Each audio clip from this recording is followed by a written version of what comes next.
বাংলাদেশ ছাত্র মিশন বিভিন্ন ক্লান্তি লগ্নে দেশের জনগণের কল্যাণে, ছাত্র সমাজের কল্যাণে দীর্ঘদিন যাবৎ কাজ করে।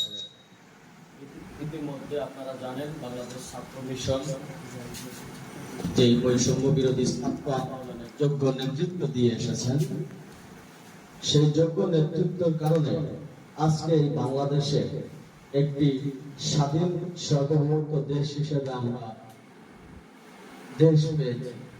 আমি ছাত্র মিশনের সকল দায়িত্বশীল ভাইদেরকে শুকরিয়া জানাই যে আপনারা এই দীর্ঘ 16-17 বছর ধরে এই আওয়ামী ফেসিবাদের বিরুদ্ধে নিজেদের সর্বোচ্চ ত্যাগের মধ্য দিয়ে আপনারা যেই দায়িত্ব পালন করেছেন, এই বৈষম্য বিরোধী ছাত্র আন্দোলনে আপনারা যে দিক নির্দেশনা দিয়েছেন, যে যেখানে ছিলেন সে জায়গায় আন্দোলন গড়ে তুলেছেন, সেজন্য আপনাদের প্রতি আমি কৃতজ্ঞতা জানাই।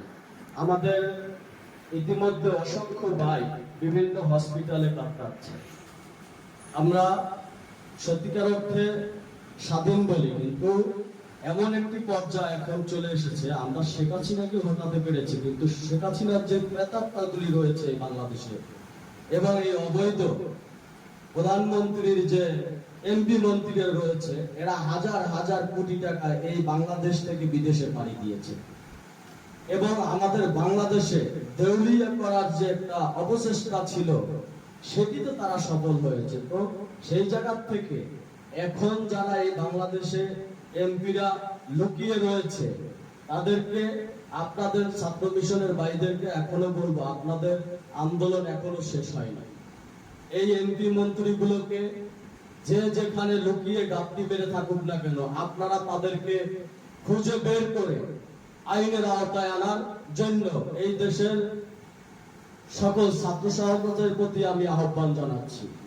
আপনারা জানেন এই আওয়ামী লীগ দীর্ঘ 17 বছরে হাজার হাজার মায়ের বুক খালি করেছে, হাজার হাজার সন্তান আজকে পিতৃহারা। আপনারা জানেন বিভিন্ন শিক্ষা প্রতিষ্ঠানে যে অবস্থা হয়েছিল, শিক্ষার কোনো পরিবেশ ছিল না, সেখানে ভর্তি বাণিজ্য, টেন্ডার বাণিজ্য, হল দখল, চাঁদাবাজি, গুন্ডামি, রাজধানী, দর্শন, এমন কোন অপকর্ম নাই যে আওয়ামী লীগের দ্বারা হয়নি।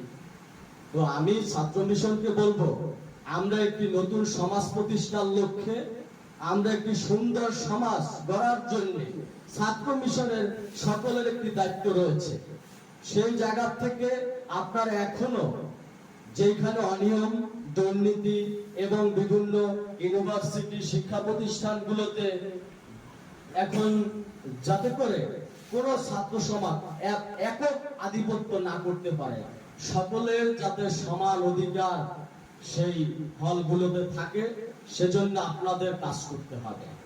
আমাদের কাজ রয়েছে, অনেক কাজ রয়েছে।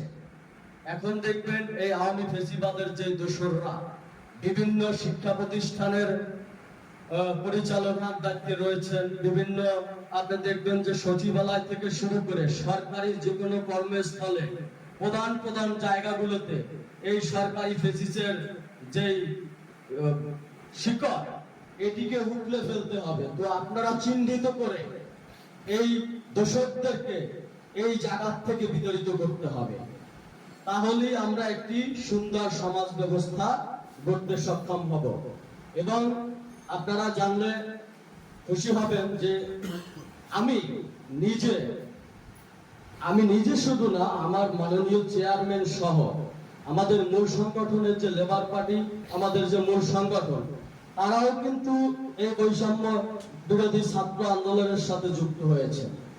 তারা আন্দোলন করেছেন, আমাদের ছাত্র ভাইরা তো করছেন, কিন্তু আমাদের মূল সংগঠন ছাত্র ভাইদের সাথে নেমেছেন। এবং এই দেশের সকল দায়িত্বশীল যারা দেশপ্রেম ছিল, যাদের ভিতরে সাম্য মানবতা ছিল, তারা প্রত্যেকে এই ফেসিবাদকে তাড়ানোর জন্য, এই অবৈধ সরকার, এই হাসিনাকে এই দেশ থেকে বিতাড়িত করার জন্য, আপনারা দেখেছেন যে এই রোডে, আমি যখন দেখলাম যে রোডে হাঁটার মতো জায়গা ছিল না, যখন শুনেছে এই সরকার অবৈধ শেখ হাসিনা পালিয়ে গিয়েছে, তখন তাদের উল্লাসে আমার মনটা ভরে গিয়েছে। আমি যদিও আহত হয়ে থাকি এই আন্দোলনে, তারপরে আমি মনে করি আমাদের এখানে ছাত্র মিশনে যারা নেতৃত্ব দিয়েছেন এই বৈষম্য বিরোধী ছাত্র আন্দোলনে, আমি গর্ববোধ মনে করি যে আপনারা একটি সফল মুক্তিযোদ্ধা হিসাবে আপনাদেরকে আমরা আগামী দিনে আমাদের যখন সুযোগ আসবে আমরা আপনাদেরকে গ্রহণ করব।